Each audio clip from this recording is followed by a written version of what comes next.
It was a successful mission. This is just a short video. I wanted to show you guys what you could do if you find these guys in your backyard or something like that. Not how to handle.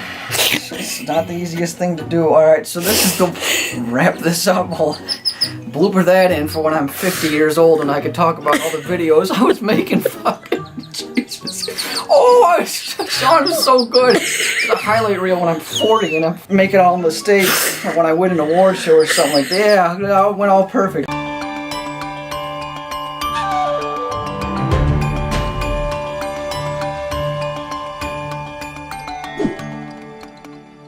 Hey, what's up? Welcome back to another video. So we got a good episode today.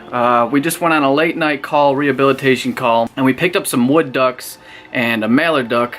They're babies. So the mother of the wood duck, she got attacked and killed by a dog, and then the mallard duck was found on the side of the road. So right now we're going to show you the difference between wood ducks and mallard ducks, and what you can do if you find some in your backyard or your neighborhood or something like that, and how you can help these guys. And we're also going to show you the distinctions between the mallards and the wood ducks, because they almost look identical unless you know what you're looking for. So we got them in this box right here.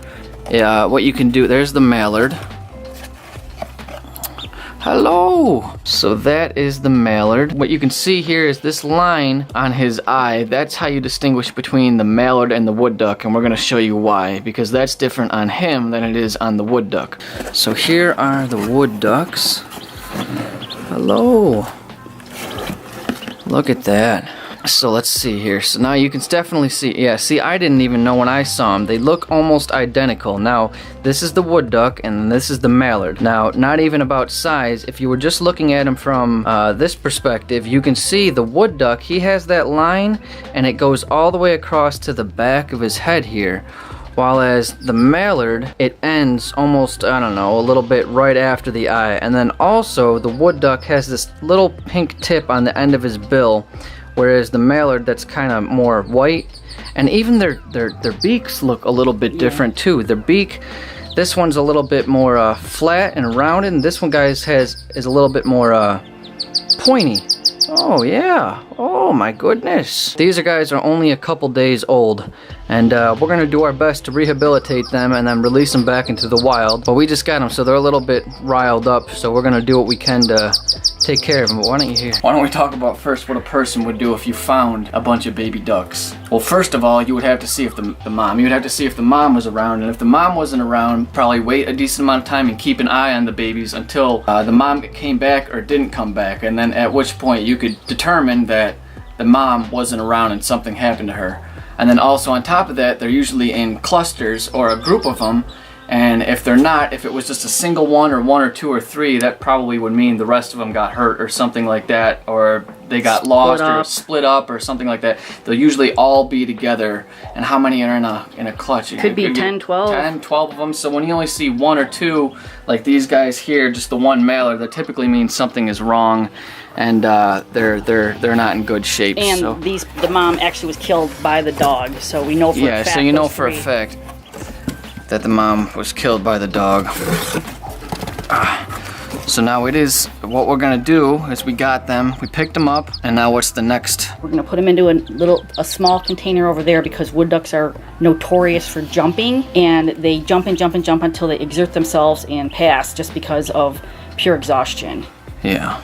So I'm kind of glad we have the mallard in there, because the mallards are calmer and they kind of keep the. But the mallard can be with the wood duck. Yeah, when they're this small, it's fine. Okay. So now when you find them, if somebody finds them, you can find a small box or something like that, right? And you can detain them, and gently and carefully, but firm enough where you're not going to drop them.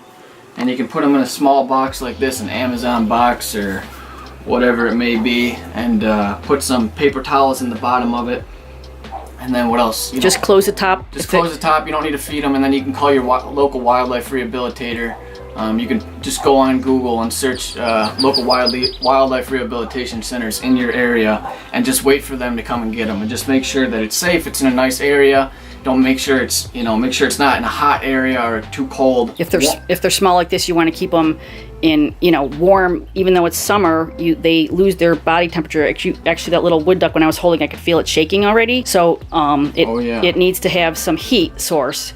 So if you don't have a heating pad, which a lot of people don't, you can use the water bottle and do a makeshift water bottle by filling it with hot water. Filling it with hot water and then putting it in there? Yeah, just make sure it's not so hot. Like, I touch it to your face. If it's warm enough on your face and it doesn't burn your face. Just like a baby. Yep, just like a baby. Human. If you just want to make sure it's not going to burn them or something like that. So you can put the water bottle in there, make sure it's not going to rock around, make sure this box is in a safe area where it's not going to get pushed around or I usually say lock by your family dog or lock it in the like bathroom. That. Lock it in the bathroom. Leave this there and wait for your local wildlife rehabilitator to come. Then we picked them up and now we're gonna move them back from this box into a better box. It's also very helpful if you can drive the animal to your local wildlife rehabilitator, because they spend a lot of time, like we just did tonight, driving all over picking them up. Put some paper towels in there. Next couple guys getting in there. Just place them gently in there.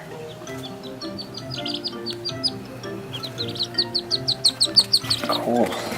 So this is their down. This is not their primary and secondary flight feathers. This is not their full-blown feathers. They're not fully in right now. This is just the down. This is what's underneath all the other feathers, and this is what keeps them warm. But it's not water resistant. It doesn't have the oils on them like if they were full grown. So like you were saying, when you get them wet, instead of, you know, a full-grown duck, which the water would roll off their back, it would soap up like cotton, and then they would drown and sink. They're not ready to be in water yet. They're too young. So if you see this fuzzy stuff on them, that's their down. Don't put them in any water, because they'll get hypothermia or drown. Speaking of jumping, sorry. Let's see how we start watching him. See him? They're wood ducks. They're used to jumping, so we're going to have to stop them from doing that. Whoop. They're pretty peppy right now, yeah, so okay, we're gonna give them some lactated ringers. If you don't have lactated ringers, you can get some fluids in them, like some flat 7-Up, some Sprite, some flat Sprite. The sugar will help them, you know, if they're in like a rough bind and seem like they're in rough shape, it'll raise their blood sugar. But don't give them carbonated 7-Up. No carbonated pop, it'll blow their little tummies up. Gatorade, and unflattened, or flat 7-Up or Sprite. So we're gonna warmed up. Warmed up. So this is lactated ringers, which is a rehydration solution which you can find in hospitals, and this is what they usually give to animals. So we got this little dripper here, and we're gonna try to get a drip or two onto his beak, see if he'll drink it. All right, so I'm just gonna put it on the tip of his beak now and hold him firmly and see if I can't entice him to. There you go. Yeah. So if he's pretty thirsty, you can tell he's definitely thirsty, and he wants liquids. So that's a good sign. And we want to get as much liquids in him as possible to rehydrate him and get some energy into him, even though he doesn't really need any more energy. But we're gonna slowly give some drops here, not to drown him. There we go. So that's a good sign. So the second one wants some. See, and I don't even have to force it on him. He's naturally going straight to it. That's a good sign. So thanks so much for watching. We got some liquids in these little guys here. They're in good shape. We're gonna hope for the best through the night, that they calm down and they don't expend too much energy. I appreciate you guys coming along and learning about these little guys with us. I hope you learned something valuable, and I hope you know what to do now if you ever come across one of these guys in your backyard and you want to help. So thanks so much, and I'll see you in the next video. Say bye-bye.